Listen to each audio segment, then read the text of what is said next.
Welcome to the Media Services Worldwide podcast. Today we've got a fantastic episode. We have an interesting company, Project22, and I can't wait for you to learn all about them. I mean, this is a team that works tirelessly managing projects, whether large or small, comfortable either in the lead or as a valuable member of a collaborative team. And I've got with us today the two founders, Adam LaBerge and Bill Miller. So Adam, Bill, just want to welcome you and thank you for taking the time to be on this podcast today. Yeah, thank you, Trevor. Really appreciate it and looking forward to the experience. Yeah. My pleasure. Our pleasure. Absolutely. Now, I've got to just, before our listeners don't know this, but while we were online, I mean, it's springtime here, but what's going on over in your neck of the woods? Because you guys are located where now? We are in the center of Connecticut, so Farmington, Connecticut, which is almost exactly halfway in between Boston and New York. Okay, very nice. And we're getting some spring weather, right? Oh, yeah. And it's New England, so the old saying is, if you don't like the weather, wait 15 minutes. True story. Well, that's good. And you know what? Look, and it's a great time for us to really discuss, progress, right? Changes in business and also innovators and thought leaders. And that's why we just felt it was such a good opportunity for your story to be heard. So, let's just kind of begin. Project22. I gave a really brief overview, but who'd like to take it? Adam, Bill, give us an idea of what Project22 is and what do you do? Sure. This is Adam. Effectively, Project22 is a project management and design firm. Basically, what we do on a daily basis is we concentrate in three different primary sectors, which is permanent environments. So, basically interior design, bringing people's brand into physical space, as well as a heavy concentration in corporate events, hotel-based events, essentially. Conferences and things that would call basically fall into the events category. And then lastly, we were born into the trade show world, so a lot of what we do focuses on trade show work as well. But at the end of the day, we kind of talk about the fact that we bring your brand into physical space and we help to manage your brand in all of those different environments that I just mentioned. Was this something you always did? How did you and Bill, how did you come together? How did Project22 really grow into what it is right now? It's an interesting story. Bill can jump in at a certain point as well. Effectively, Bill and I met each other in 1997. We arrived at the same company about a month apart. That company was focused on almost exclusively trade show work. And we kind of got our feet wet there, met each other, became friends, figured out exactly how, our personalities meshed, et cetera. And we spent, what was it, Bill? 6 years or so at stop number one. Yeah, maybe longer than that, but it was a good introduction. It was primarily focused on portable trade show displays, but we've come a long way since then. Yeah, and effectively what happened there was Bill and I realized that we were definitely the two that worked best together out of the group that we had worked with at that point in time. So we eventually created our own exhibit company called Convergence Exhibits. What this effectively was an offshoot of almost the same type of company that we had come from. But we wanted to do it a different way. We wanted our personalities to lend to the sort of approach and the leadership, the culture, et cetera, of that particular company. And that thing took off really quickly to the point where we actually met a group from Connecticut that was interested in us becoming part of their culture so we could bring some of our expertise and merge it with their expertise. So effectively, after just a couple short years, we moved ourselves to Connecticut. We merged into a company that had more experience and a, sort of larger offerings. And we were able to then expose our client base to a whole lot more. In that process, we learned a lot about a lot of different things, including broadcast. We really took off and sort of started to stray away a little bit from trade shows being 100% of our business and bring events and conferences into the mix. So we were there for, I think, 5.5 years. It was a great experience overall in terms of what we learned, what we knew we wanted to carry forward into our next journey. And effectively, we moved into, I don't know what we want to call it, phase 4 of our life together, Bill. Yeah. And that was the hopeful last stop. The idea for that particular stop was that we were merging into a company that wanted our leadership and wanted me to ultimately be the successor to the owner of that company. Effectively, we spent a long time there. We really learned all of the final parts and pieces of what we wanted to become. But what we really wanted to do was take some of our business sort of acumen and apply it to the expertise that we had gained in the environments, exhibits, and events world, and build a company that ultimately was focused first on a financial formula that allowed us to be successful and to grow, but then to, really figure out how culture would ultimately impact the success of what we became. So when we left there, Project 22 was once again just the Bill and Adam show in terms of the ownership.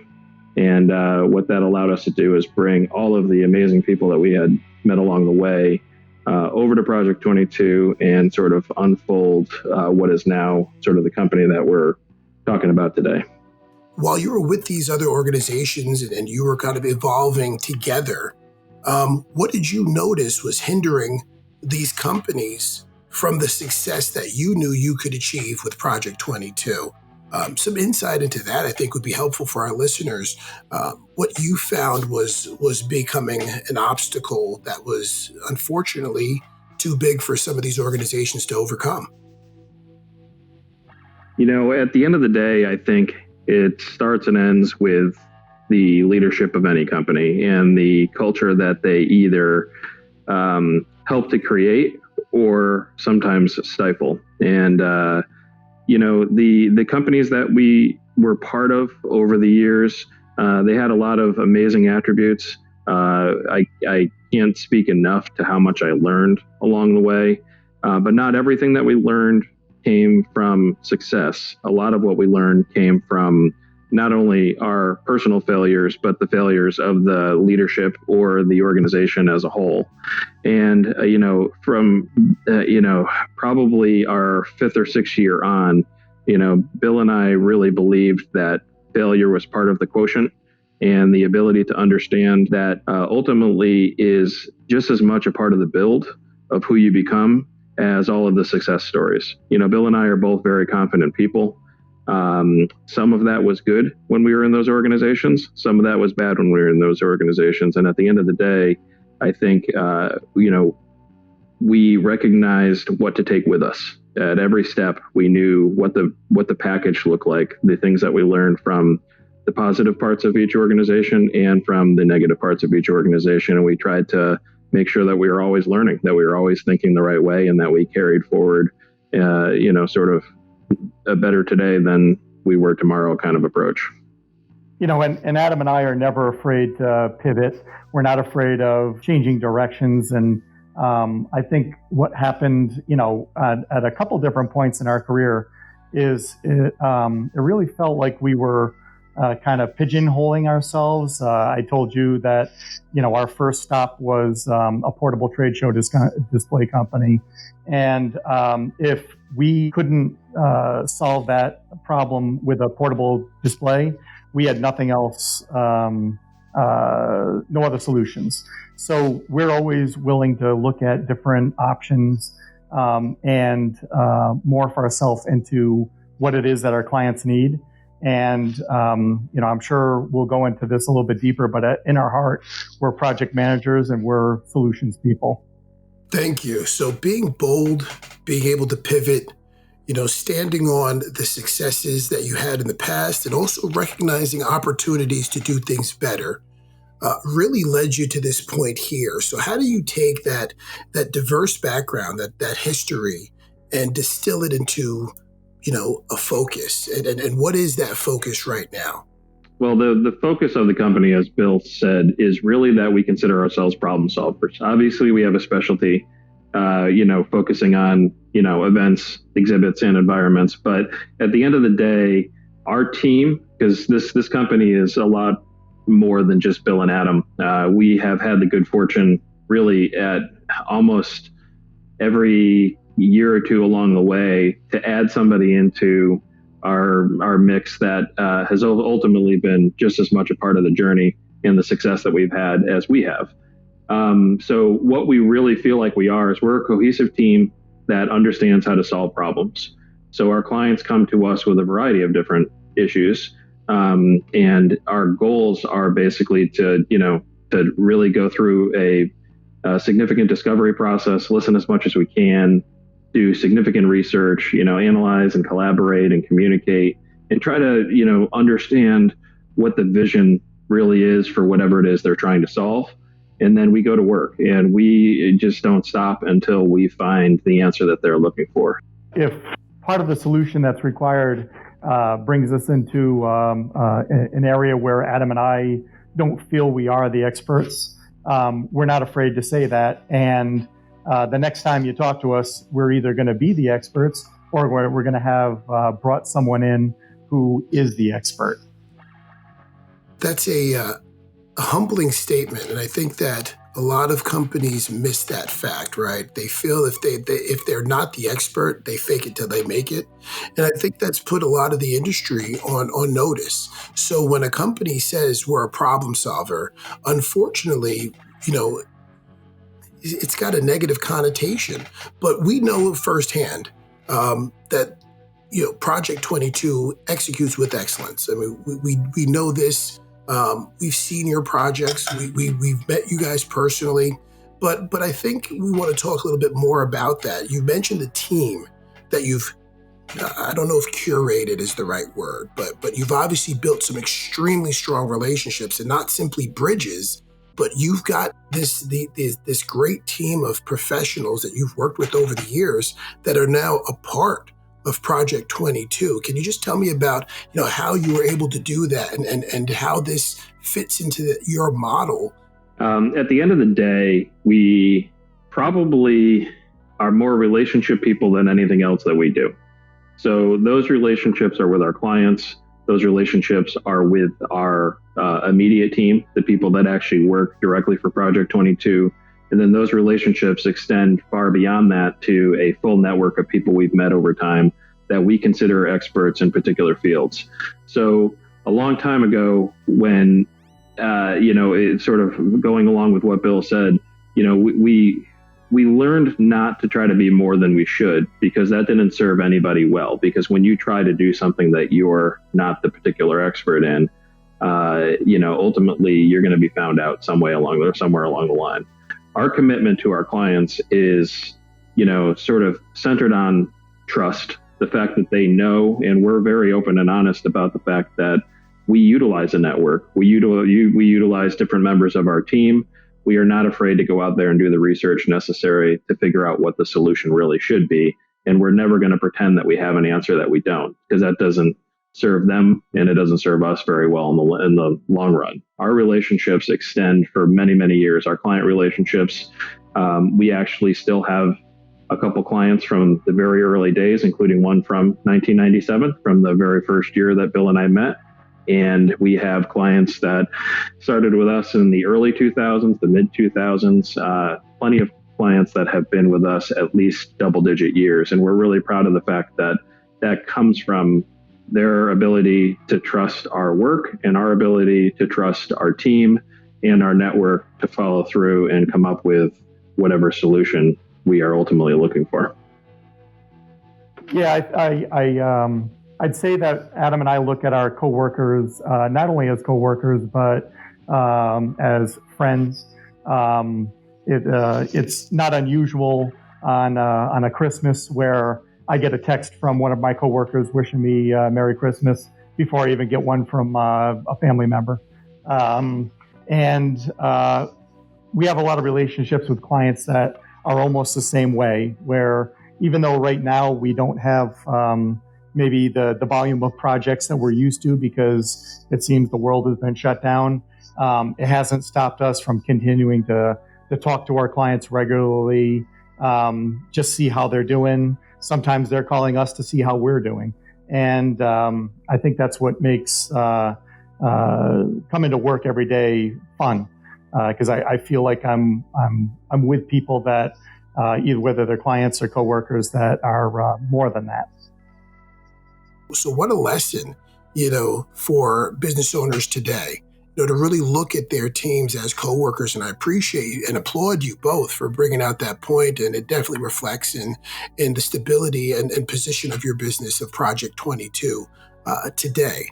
So let's talk about that just a slight bit deeper.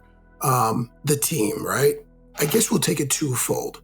When we spoke initially, you mentioned you had a very interesting model for how you not only have your team, but also your network, how you solve problems. Can one of you elaborate on that? We've labeled it the primary care physician model, and it differs slightly from the actual model that we're all familiar with, but there are a lot of parts and pieces that, we pull from that sort of thinking. At the center of your relationship with your primary care physician is just the central health of you as a person. So in our case, it's our client's brand, the understanding of their brand, their goals related to attending conferences, putting on conferences, or building trade show exhibits, et cetera. So what we try to do is we try to be that primary care physician, and we listen. We really try to go through a heavy discovery process for each and every project that we're involved in. And our clients know that we are going to take them to a specialist when a specialist is required. Because a primary care physician, while he knows or she knows everything about your particular health, they are not going to operate on you. They're not going to, get involved with cardiology. They're not going to get involved with, an orthopedic surgery. But what they are going to do is they're going to provide all the information to those experts to make sure that everything that happens from that point forward helps solve the particular problem that you have from a health perspective. So our network is critical. The people that we have, the people that are involved in our business that don't fall directly under the Project22 label are just as critical as the people who work here, or just as critical as what Bill and I do. And that's because they do all kinds of work that is their specialty. And we've grown to trust them. They've grown to trust us. We know what we're looking at when we go to each one of them. And that model really allows us to be big when we need to be big and to be small when we need to be small. We can have a team of 100 people work on a particular project, and we can have a team of 3 people work on a particular project, because we can expand as needed when we utilize the network appropriately. And that's obviously, not obvious to the audience, but obvious to you, Trevor. That is how we met you. That's how we met the team at Media Services, because you guys have an expertise that is not one of ours. So a project that we shared recently in Washington, D.C. has been a huge success because you guys do something extremely valuable that we couldn't do without, your expertise. So that is, sort of a summary of what our modeling looks like and why, our relationships with our network are so important. Yeah, that's extremely forward thinking. And, we appreciate that we had the opportunity to work with you. But, one of the things that I want to really highlight, from that experience is just how involved you both are in these projects. I mean, from the point where you were receiving, equipment, we met you in one of the sorting facilities, and Adam, we had the pleasure of meeting you and some of your team, and you guys were in the boxes with our technicians going through, manually checking everything. There was no higher than, hierarchy that was taking place. You guys were right there in the trenches. You were in the trenches during, the actual installation of the project. And I think that lead by example mentality really comes through in what you guys have accomplished. So let's just talk about that further. Sure. There are multiple reasons that we do what you just explained.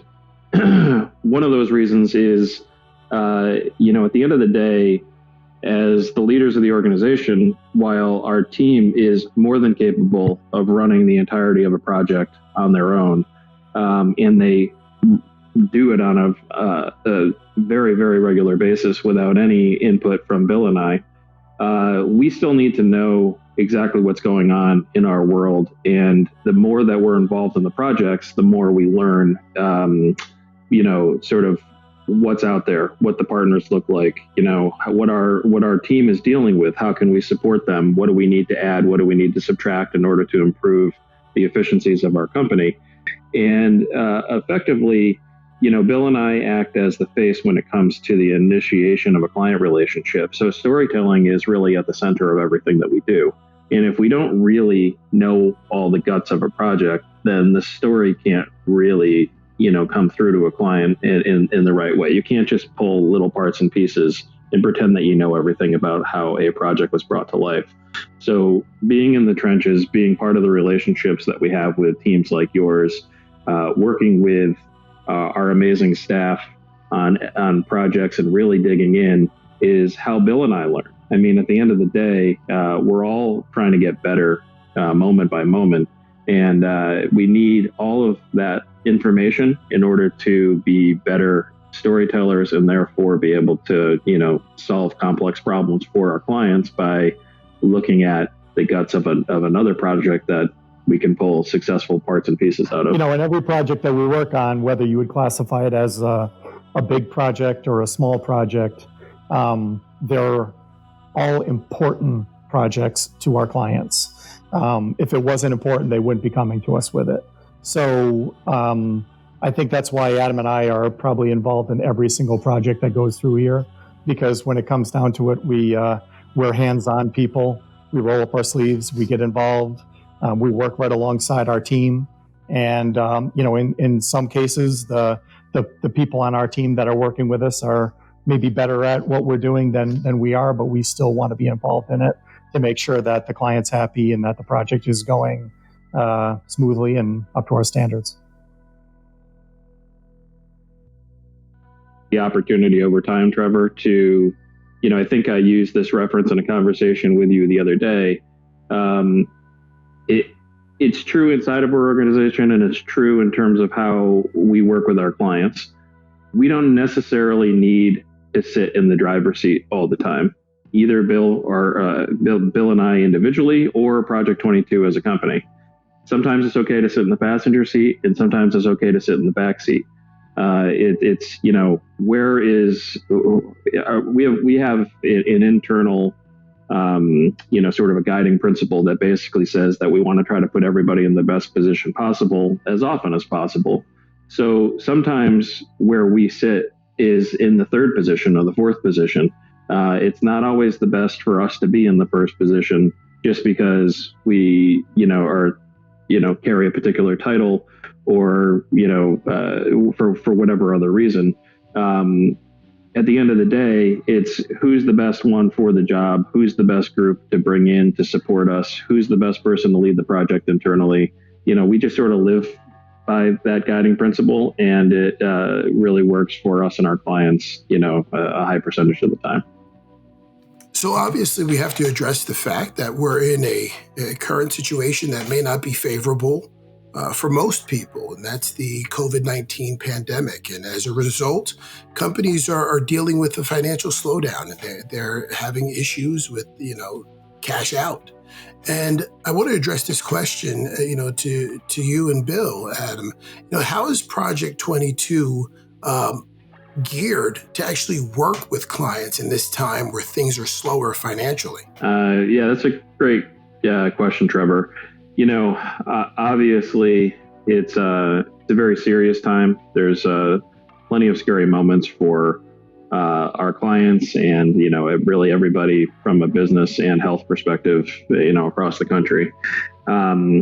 The way that Bill and I have approached it is specific to sort of the way we have for the last couple years. Really, it was probably about 2 years ago that we had the opportunity to sort of shift our business model and basically create an opportunity to be much more lean. And because of the network that we talked about earlier, sort of our approach to life with the primary care physician model, we have the ability to activate relationships with people that our clients need in the moment, rather than having to have extensive overhead that ultimately makes it hard for us to operate. So because our overhead is moderate, we can react to our clients and let them know that whatever it is that we are working on with them, we can move down the road a little bit. At the end of the day, our relationships with our clients are meant for the long term.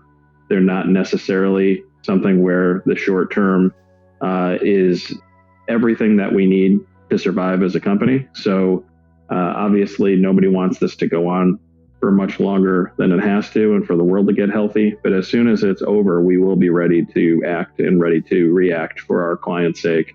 So basically, I guess the answer is our clients, if they can't spend or if they're not willing to at this point in time, we are willing to be patient. We trust the relationships that we formed with them. I know that they trust the relationships that they formed with us. And if we're all just patient and pay attention to everything that we can do to survive through this from a financial perspective, then we'll come out of it on the other side ready for action. And I know that our clients are also ready to get back out there and serve their client bases. Yeah, they need to know that we're built to last, and we're going to be here when this is all over, and they're still important to us. Their projects are still important to us, and we can't wait to start working with them again when they're ready. I think that's extremely timely advice from both Bill, you and Adam. And just to give context to our listeners who perhaps find this podcast, in 2021, right? This is obviously in response to the COVID-19 pandemic that we're discussing, and a lot of businesses have had to really slow down their work. But companies like Project22, though, with the efficient way that you operate, being able to expand and contract resources, which lends a lot of bandwidth to your clients, because then they don't have to carry these large burdens, and you can actually give them time to breathe and then pick up. You can truly serve them. I think it's got to be, one of the most practical pieces of advice that we've heard, since this has begun. It is tremendous. And I think that's why you have such a great, forward vision towards the future. So I appreciate that. I'm sure our listeners and business owners and other clients and companies absolutely will appreciate, because it's not hypothetical. This is what you guys have done and are currently doing. So sharing that is really important. And I'm sure everybody appreciates it. But now, moving ahead beyond this, because things are going to change, there's going to be a positive turn without a doubt. What's the future looking like right now for Project22? What's the growth plan for this organization? Because there's so much that you can do. That's a great question, and it's an interesting, situation related to timing. We had entered this year with growth as the centerpiece of almost every conversation. Last year, we were fortunate to have a very good year and proved a lot to both ourselves and our clients in terms of, what comes next. So the other thing that I think we need to understand from our clients' perspective and our own is, recognizing what's happened, but recognizing what needs to happen moving forward. Because I do think that there's going to be a shift. There's going to be a shift with the way that our clients behave, and therefore there needs to be a shift with how we behave. Our ability to pivot with our clients is ultimately going to be the defining moment for Project22, because there are things that we have done for many years that ultimately won't be exactly the same as they once were. So it's really our job to pay attention to those cues, to ask the right questions, and then to be able to, let our clients know that we're here to support any move that they need to make. And at the end of the day, our skills can adapt to a lot of different circumstances. Our team is not just focused in a very narrow way. I think we can adapt plenty of the skills that we have to almost any concern or any strategy that our clients bring to the table or that they're asking us to create. So I think the companies that have always looked to improve and to change are going to be successful coming out of this thing, because there's going to be opportunities to learn about the industries that we all serve, or about our own company's behaviors that ultimately long term could benefit us in some way, shape, or form. But those who aren't willing to change are probably going to get hurt. And we're definitely excited about the future with our clients, and excited to be able to pivot and move and change and do all these things, sort of in tandem with all of our clients. Spoken with true vision. I mean, you made it very clear. If your eyes are not looking towards the future right now for your businesses, you'll bound to be stuck in the past. So it's great to know that there is a company like Project22, led by you and Bill and your great team, that's out there working for companies to be successful, to come on the other side of this, evolving and evolved and growing. So we really appreciate that insightful answer. The question that I bet you a lot of people are also kind of wondering, just to kind of change the mood a little bit, we don't want to be focused on the current world situation. It was relevant, but just so we could lighten it a little now. The company name, it means something. Project22. Which is also my favorite number, by the way, but we won't get into that. It's not my show. Project22, who wants to explain that name for us and for our listeners? I don't know, how many people listening to the podcast have gone through the exercise of trying to start a company and tried to come up with a name. It's not an easy thing to do. So because 22 was the day of the month that both Bill and I were born on in different years, and in different months, but it was something that just sort of sat there, and it was connective tissue.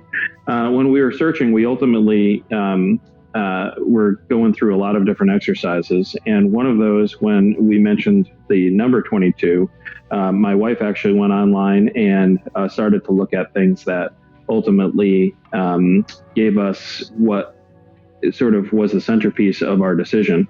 There's a website that has Chinese proverbs that ultimately takes and defines what a number means. And the number 22 really had a lot of parts and pieces of what we felt our culture was, where we came from. It really sort of defined us. So it talks about the fact that it brings your dreams into reality, that it talks about self-confidence and leadership. And we felt like that was almost the perfect write-up for what we wanted our company to be. So we actually just borrowed that proverb, and because we are a project management and design firm, we added the word project. And from there, it really resonated with both us, our families, as well as our team members here at Project22. And it just sort of built a life from there. Yeah, I actually have the definition in front of me right now, because when Adam sent it to me, it just seemed like it made sense and it was perfect. The holder of the master number 22 have the highest chance to turn their dreams into reality, and they are efficient and they can handle large projects. It can be a much disciplined number, taking big ideas from scratch and transforming them into pure reality. Persons governed by this number will always have high ideals, plans, and objectives to achieve. With 22 in your chart, you will have potential as a leader, organizer, builder, politician, entrepreneur, or manager. Self-confidence and inner strength is the key when working at these positions. You can approach a problem systematically with a cool head, and your solutions tend to be always unique. So as soon as I saw that, and as soon as he saw it, we kind of knew that was right, and that's kind of how we see ourselves. So it just made sense. I love that. And if our listeners can't discern that was such a perfect example of the partnership between you and Adam, Bill, just the explanation of the name, of Project22, giving us the facts, breaking it down to the intangibles, to what it means personally. Now, just to make sure we're not forgetting anything, is there anybody... we always want to give our guests a chance to highlight, their team. Anybody in their team, any of the executives we're missing, or somebody that you'd like to highlight that's core and essential. Yeah, absolutely. To Project22. I would say first and foremost, Bill and I have been together since 1997, but we've also both been married for that length of time to Christina and Garry.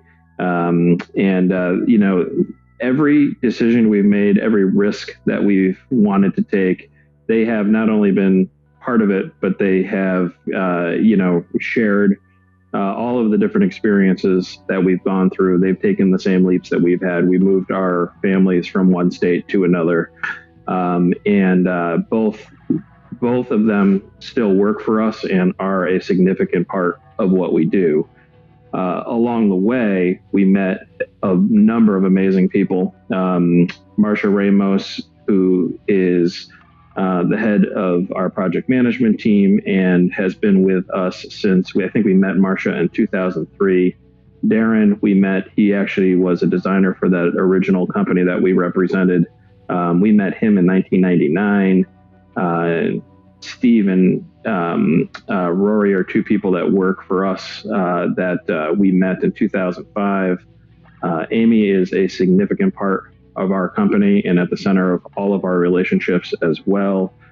She shares a lot of the work with Marcia, and she has been with us for many years as well. And ironically, she came to us because of a relationship she had with my wife, Garry. So it's a very circular sort of, a group of people who have had a significant history with one another.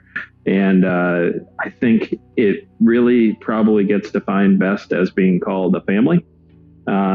We sometimes fight like a family, but we also make up very easily. We truly respect one another. And I'm not sure that this company would be what it is with any single person that I just named missing from the equation. It really is defined by a collection of amazing people who have amazing families who are part of our mix here as well. All of our celebrations typically include extended families. Many of the kids that we all have worked for us and done some part-time work. So it really ends up extending well beyond the traditional employee-employer relationship, that's for sure. Yeah, and I guess we would be remiss if we didn't mention how blessed we are to have such a wonderful customer base. I like to say that we don't worry about the customers we don't have. We worry about the customers that we do have. And in return, those customers take care of us, whether it's by bringing us, referrals or asking questions that make us better. I think they are, we don't have a huge customer base, but we have a great customer base. So I think we're blessed to have them as well. Well, I think that's a wonderful sentiment as we start wrapping up the podcast. I think, number one, you've put any other husband that's been on this podcast on notice that if they don't mention their wives and significant others, but it is true that's a core part of our support structure, and it's great you recognize that. It's fantastic. You see Project22 as a family and an incorporated family.